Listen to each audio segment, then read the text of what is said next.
두려움이라는 것은 우리들의 삶의 존재 양식이라고 할 수가 있습니다. 우리는 모두 날마다 각자 다르게 그 무엇인가를 두려워하면서 삶을 살아가고 있습니다.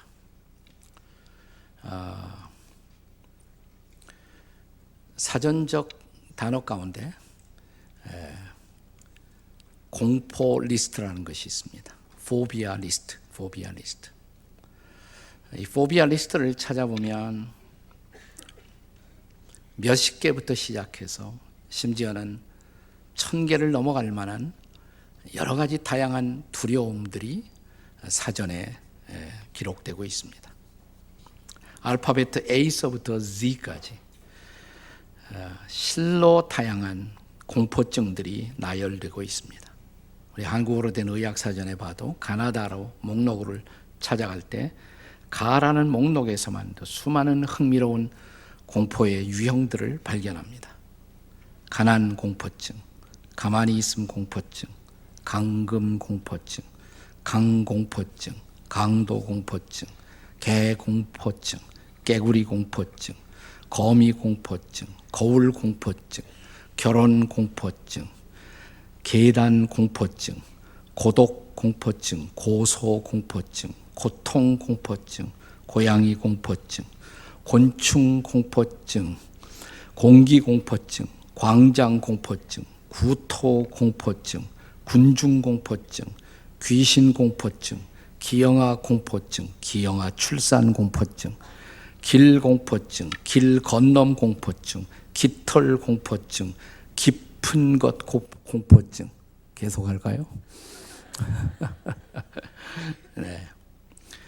가나다 할 때 나자를 찾아봐도 나쁜 사람 공포증, 남이 쳐다보면 공포증, 남자 공포증, 낯선 사람 공포증, 냄새 공포증, 노상 강도 공포증, 높이 공포증, 뇌질환 공포증, 실로 다양한 수많은 공포증들이 열거됩니다.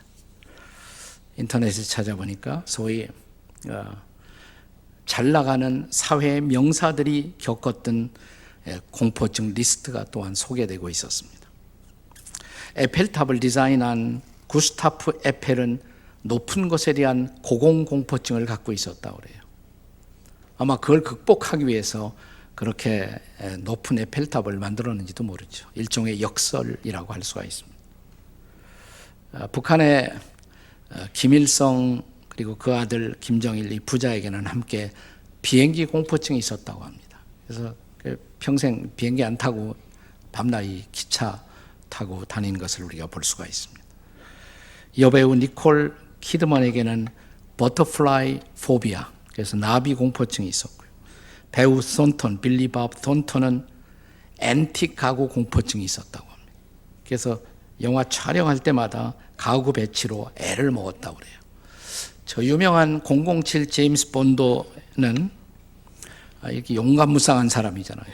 그런데 그에게 총이 장진되어 있음에 대한 공포증, 혹시 총알이 정말 나오지 않을까, 그래서 매번 그것을 확인하는 작업을 거쳤다고 합니다. 영화 감독 히치콕은 계란, 에그 포비아, 계란만 봐도 벌벌 떠는 계란 공포증을 갖고 있었고, 미키마우스를 만든 유명한 월트 디즈니에게는 쥐에 대한 공포증이 있었어요.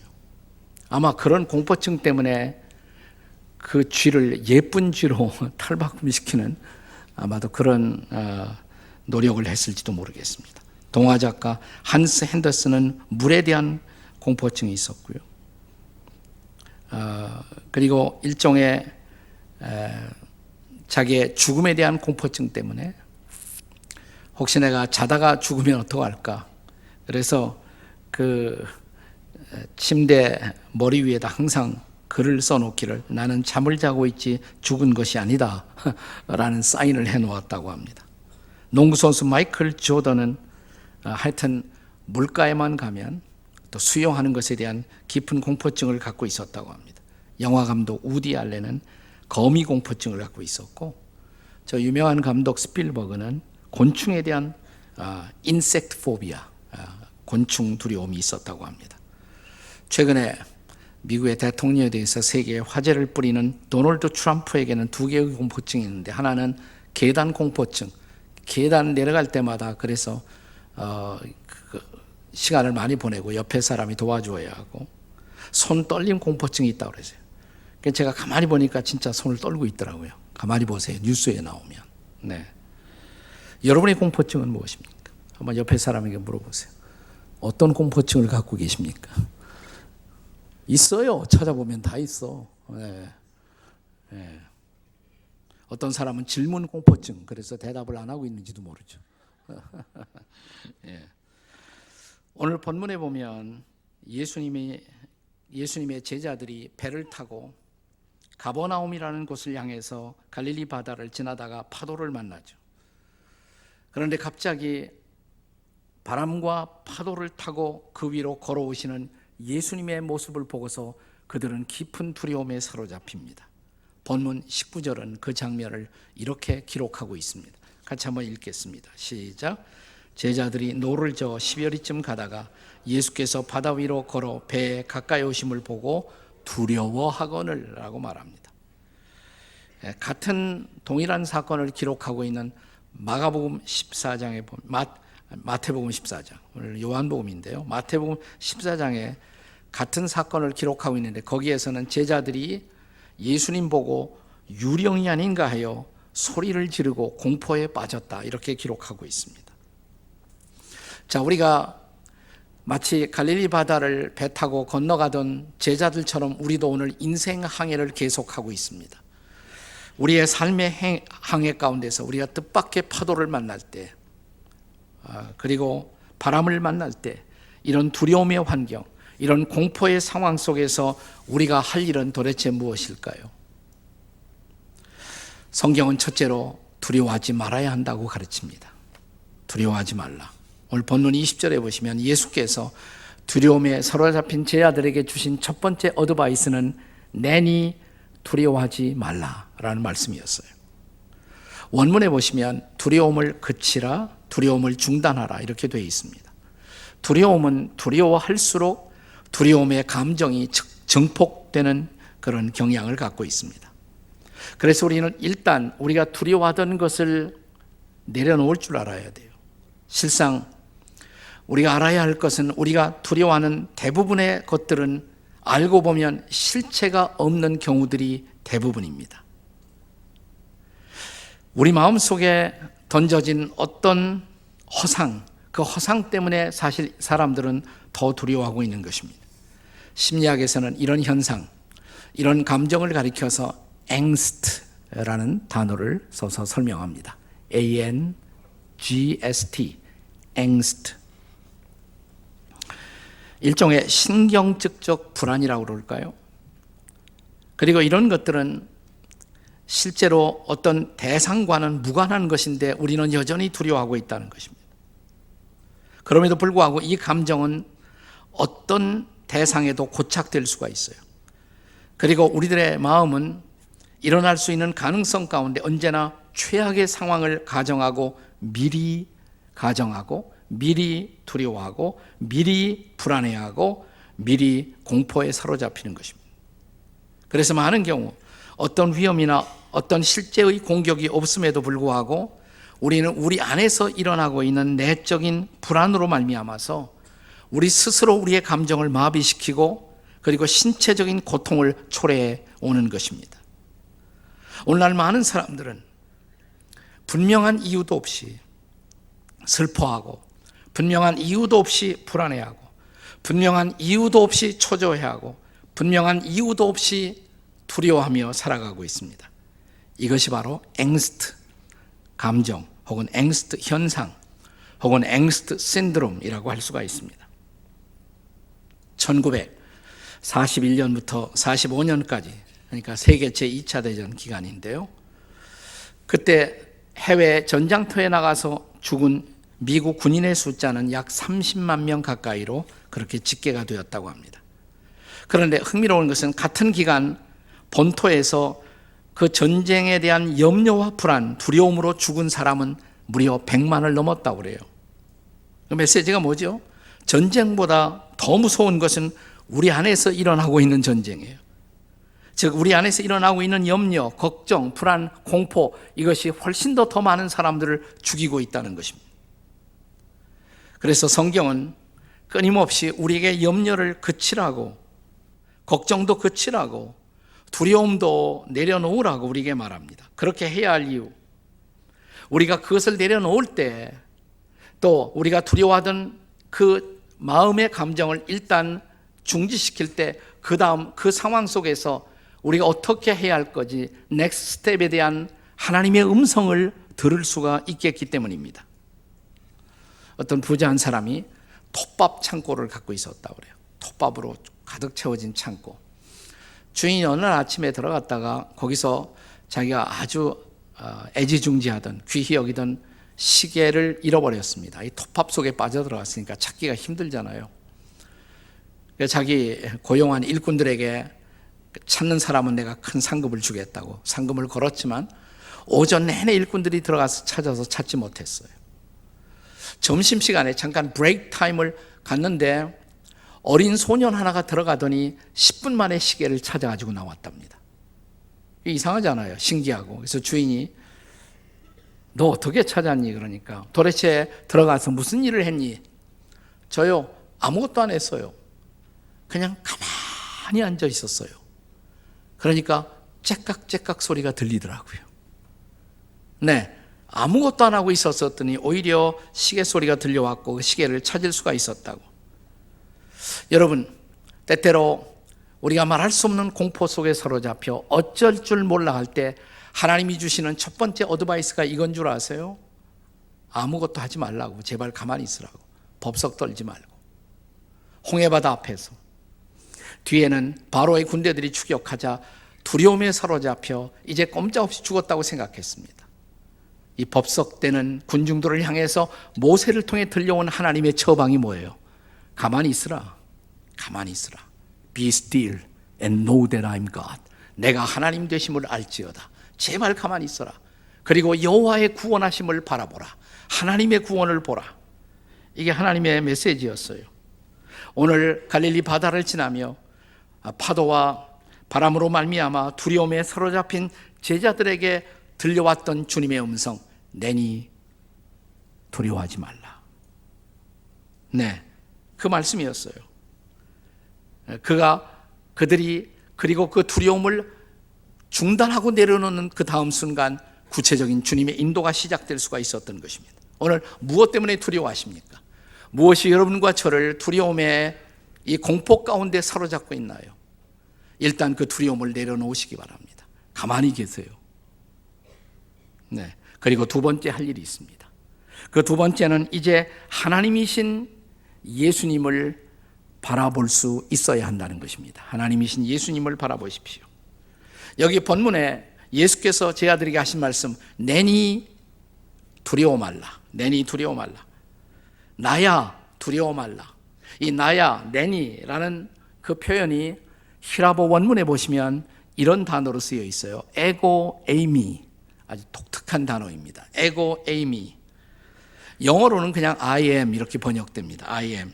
근데 이 말이 그냥 나야, I am이라는 그런 표현이 아니에요. 이것은 예수 그리스도의 하나님 되심을, 그분의 신성을 나타내는 아주 독특한 표현입니다.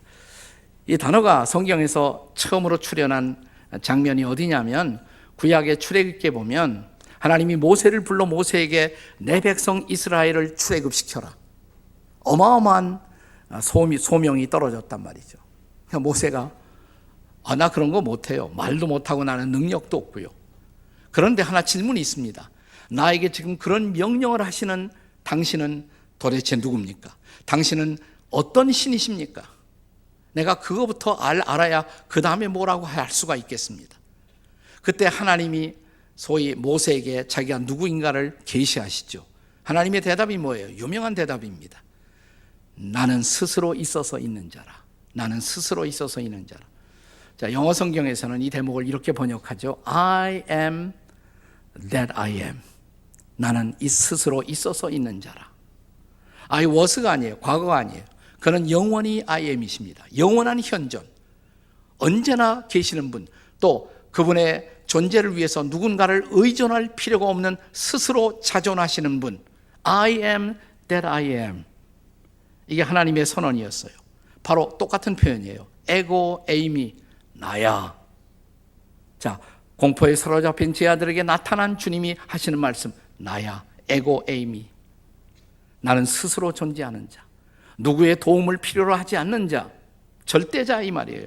네, 요한복음에 7번 이상 이 표현이 계속적으로 등장합니다. 자, 이게 무슨 표현이에요?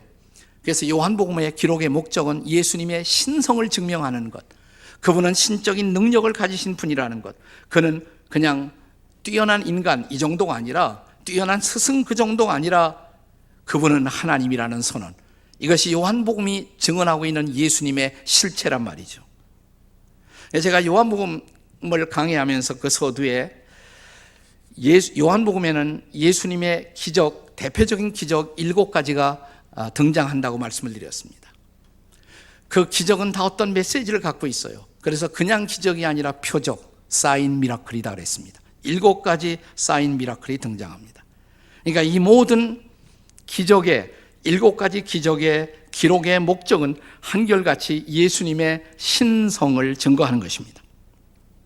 첫 번째 표적, 갈릴리 가나에서 물을 포도주로 바꾸신 것. 그 예수님은 어떤 분이십니까? 물을 포도주로, 그러니까 질적인 변화를 가능하게 할 수 있는 신적인 분, 그분이 예수님이시다, 이 선언이죠. 둘째 표적, 자, 왕의 신하의 아들이 예수님이 찾아와서 내 아들 고쳐달라고.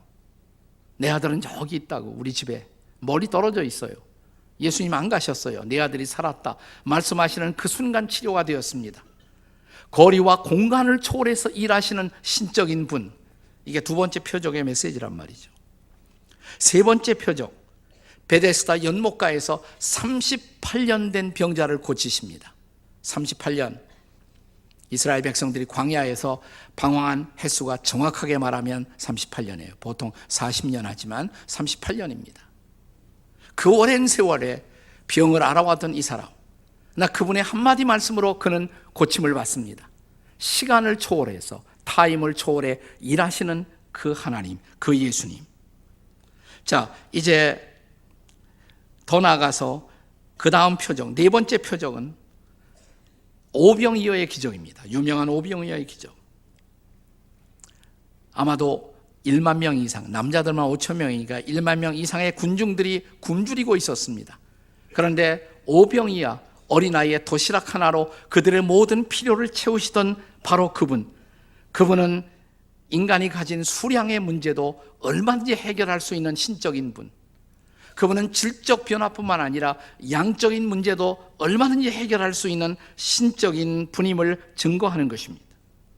그리고 그 다음 다섯 번째 표적, 그게 바로 오늘 본문입니다. 다섯 번째 표적, 자, 파도와 풍랑을 잠잠하게 하시고 당신의 제자들을 가버나움으로 도착시키던 바로 그 주님, 파도를 다스리고 풍랑을 다스리고, 다시 말하면 자연도 다스리시는 신적인 능력을 가지신 분. 자, 본문의 결론이 뭡니까? 본문의 결론을 같은 사건을 다루고 있는 마태복음 14장 32절에서 한번 읽겠습니다. 자, 마태복음 14장 32절 말씀 같이 한번 읽습니다. 다 같이 시작. 배에 함께 오름에 바람이 그치니라. 그분이 배에 오르자마자 바람이 그쳤어요. 바람도 그에게 복종했습니다. 바람을 다스리는 그분, 바로 그런 신적인 능력을 가지신 바로 그분. 그렇습니다. 바람도 파도도 다스리시던 바로 그분이 지금 두려움에 사로잡힌 제 아들 곁에 다가오십니다. 그리고 말씀하십니다. 내니 두려워 말라. 내니 두려워 말라. 마태복음 14장 27절에는 자, 이 말씀에다가 예수님이 한마디 더 하셨다고 한 단어가 더 첨부되어 있어요. 자, 마태복음 14장 27절로 읽어보겠습니다. 다 같이 시작. 안심하라. 나니 두려워하지 말라. 한 단어가 더 첨부되었죠. 안심하라. 안심해 나야. 두려워하지 마라. 안심해 나야. 안심하라. 마음 놔도 괜찮아. 나야 나. It's me. 아니, 우리 어떤 사람이 와서 나야 그러면 네가 뭐야 그럴 거예요. 우리는 그런데 그렇게 말씀하시는 그분이 예수님이란 말이죠. 안심의 나야. 파도도 바람도 다스리시는 바로 그분, 그 나란 말이에요. 전능자이신 바로 그분, 안심의 나야. 파도와 바람을 다스리는 그분이 내게 다가오사 그렇게 말씀하실 때 그것은 제자들에게 얼마나 용기와 위로와 능력이 되었을까요? 그렇습니다.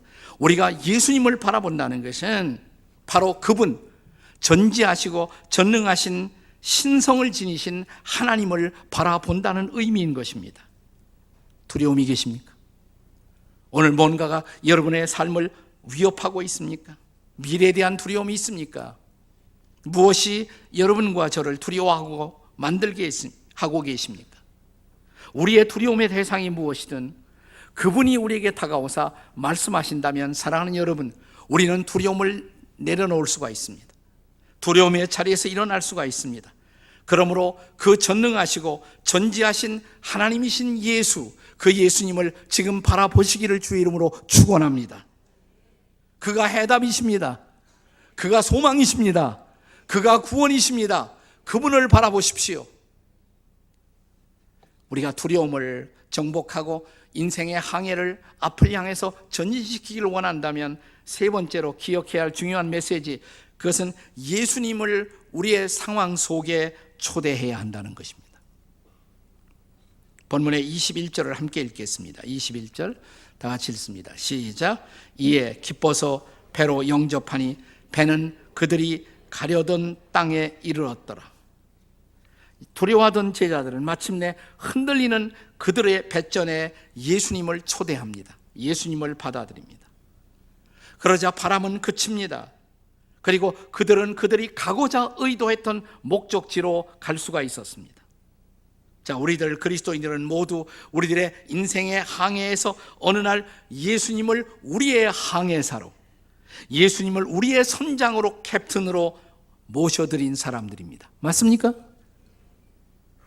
우리 시대에 사람들의 생각을 지배하고 있는 가장 강력한 보편적 사상 하나가 있다면, 과거 라브리 운동을 했던 기독교 철학자 프랜시스 쉐이퍼 박사는 이것은 어떤 이단보다도 더 위험한 이단인데 이것이 오늘 우리 시대의 모든 사람들의 생각을 지배하고 있다고 말합니다.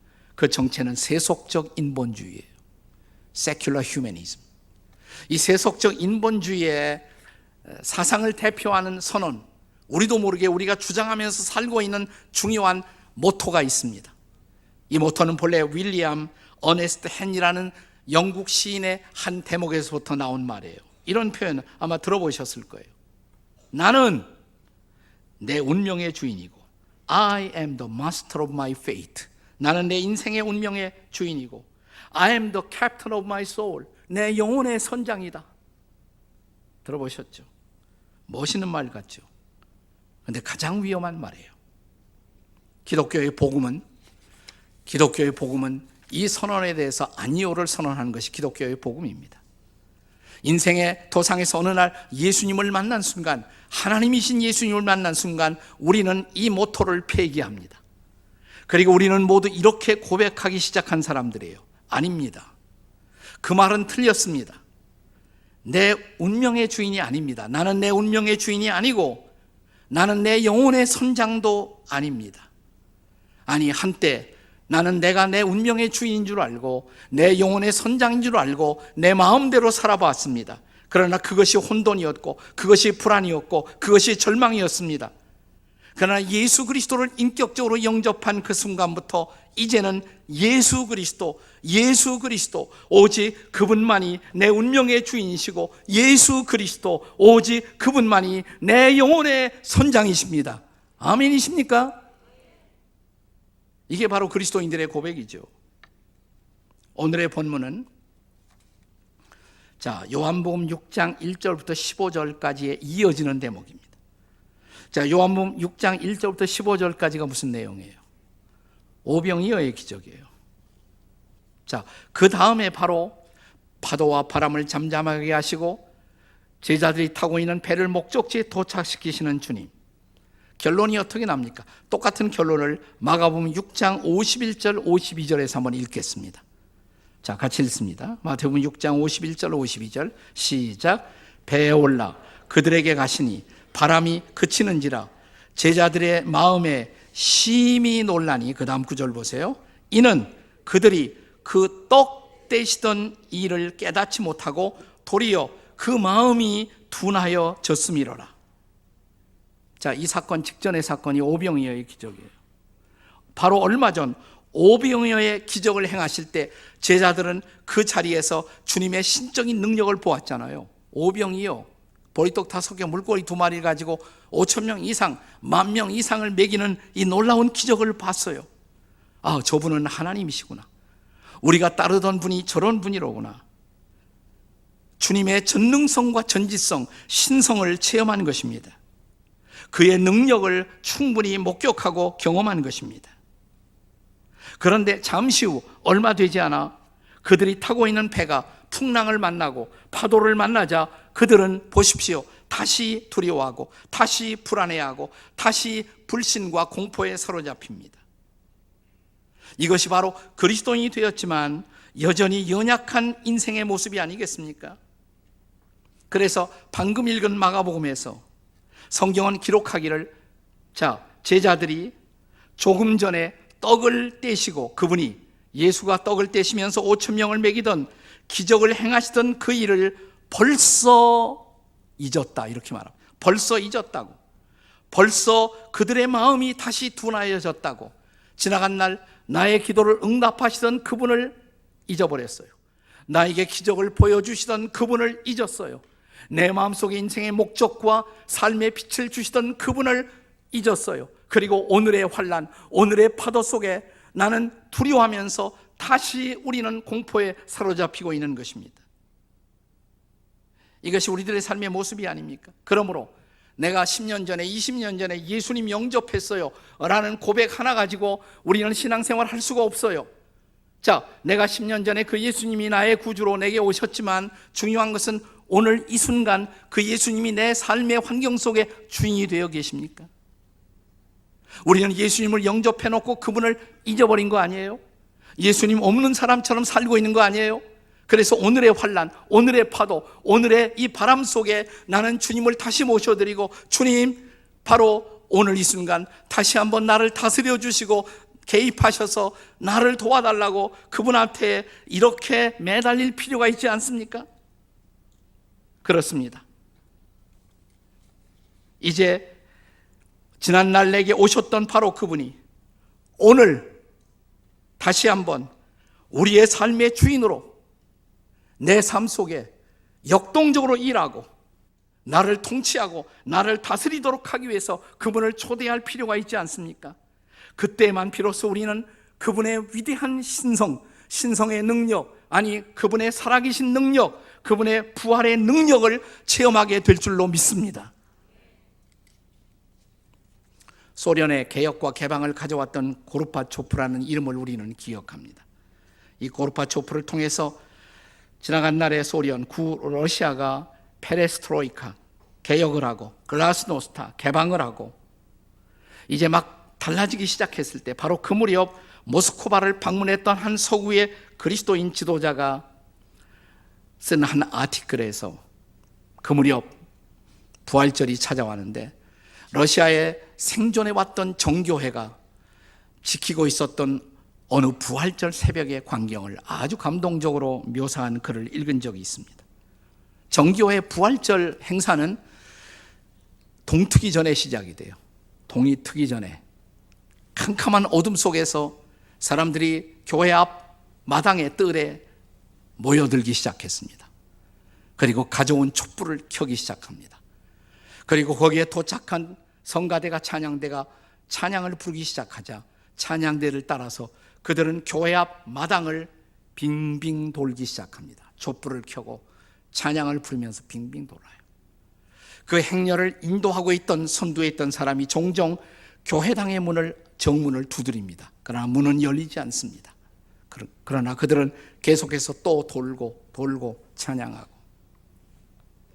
그런데 동쪽에서 한 줄기의 빛이 비춰오는 순간, 아침을 밝히는 한 빛이 나타나는 바로 그 순간, 갑자기 굳게 닫혀져 있던 교회당 앞 정문이 활짝 열리더니 사제가 나와서 그 마당에 가득한 사람들 향해 선포합니다. 예수님 다시 사셨습니다. Jesus is risen. 예수님은 다시 사셨습니다. 그러자 마당에 가득한 모든 사람들이 함께 거대한 합창으로 응답합니다. 네, 예수님은 정말 다시 사셨습니다. Jesus has risen indeed. 예수님은 정말 다시 사셨습니다. 크리스토스 아네스티, 알리토스 아네스티. 그분은 사셨습니다. 정말 사셨습니다. 사실 이 인사는 그래서 부활절뿐만 아니라 정교회 교인들은 만날 때마다 이런 인사를 종종 주고받는다고 그래요. 아주 참 좋은 인사예요. 우리도 만날 때마다 그렇게 했으면 좋겠어요. 옆에 있는 사람에게 이렇게 해보세요. 예수님 다시 사셨습니다. 근데 왜 그꼴로 살고 계십니까? 자, 이 응답을 받은 사람은 어떻게 응답해야 되는가? 예, 예수님은 정말 다시 사셨습니다. 해보세요. 시작. 예, 예수님은 정말 다시 사셨습니다. 이렇게 응답해야 돼요. 그분이 다시 사셨다면, 그분이 살아계시다면 우리의 모습 뭐예요? 왜 이렇게 살아요? 이렇게 살 필요가 있어요? 자, 예수님은 정말 사셨습니다. 그 순간 정문이 활짝 열리고 아침은 밝아오고 사람들은 교회당에 들어가서 부활절 예배를 시작합니다. 그때 참석했던 이분은 진실로 이 동토의 땅 얼어붙었던 그 땅에 봄이 온 것을 온 마음으로 실감했다고. 새 봄이 찾아온 것입니다. 새 아침이 밝은 것입니다. 어둠은 지났습니다. 더 이상 그들은 아무것도 두려워할 필요가 없었습니다. 그리스도, 그분이 다시 사셨고 지금도 살아계시다면, 그리고 그분이 우리의 삶 속에, 역사 속에 개입하신다면 우리는 어둠을 두려워할 필요가 없습니다. 우리는 일어나 찬양할 것입니다. 그리고 우리는 앞으로 나아갈 것입니다. 이것이 바로 부활의 메시지가 아니겠습니까? 지나간 해, 작년과 금년 초, 우리 민족은 진실로 앵스트의 계절, 그 앵스트의 신드롬을 앓고 있습니다. 지나간, 우리가 지금 지나고 있는 이 겨울은 얼마나 차갑고 칙칙한 역사의 어둠의 겨울인지요. 그런데 만약 이 겨울 속에 주님이 오신다면, 주님이 개입하신다면, 주님이 간섭하신다면, 그 주님이 여러분과 저의 마음을 다스리고 우리의 가정을 다스리고 우리의 교회를 다스리시고 그리고 이민족 속에 그분의 개입하시는 손길이 함께한다면, 사랑하는 여러분, 어둠은 지날 것입니다. 새벽은 밝아올 것입니다. 새 봄이 찾아올 것입니다. 할렐루야. 이 주님의 개입과 간섭이 얼마나 필요합니까? 그분이 함께 하신다면, 그분이 우리를 도우신다면 우리는 이제 아무것도 두려워할 필요가 없습니다. 우리는 활짝 가슴을 펴고 부활의 주님을 찬양하며 새로운 역사를 만들 것입니다. 이 은혜가 이 땅에 여러분의 가정에 임하시기를 주의 이름으로 축원합니다.